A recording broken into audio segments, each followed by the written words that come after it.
The Avatar franchise is remembered fondly for many things. Romance is not one of them. Sorry guys, as much as I like the original Avatar The Last Airbender, it is not a love story in the slightest. It has romance, but I wouldn't call that romance the strongest part of the franchise, or a main draw to the show, honestly.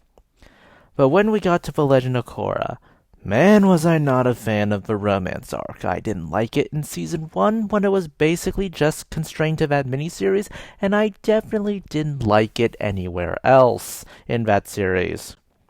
The only person in this image that Korra hasn't dated at one point is Pabu, the fire ferret. And frankly, I hated every single relationship here. Underdeveloped, toxic, manipulative, all things I grew to detest and eventually give me a ton of headaches on.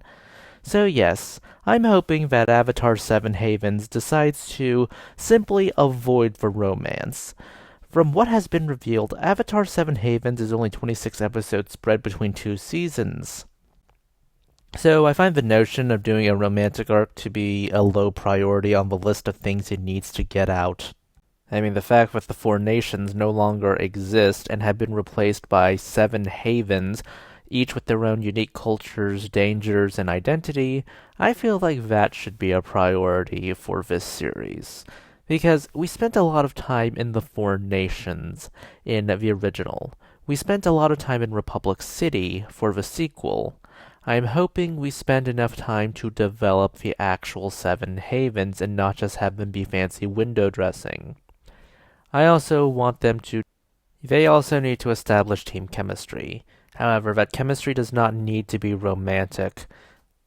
I could go on about the romances of The Legend of Korra, but this isn't a video complaining about The Legend of Korra. This is sort of what I want and what precedent affected my sentiments on what the future should have. Those are just my thoughts. Please consider liking, subscribing, tipping the channel on Ko-fi. This is Cyril signing off.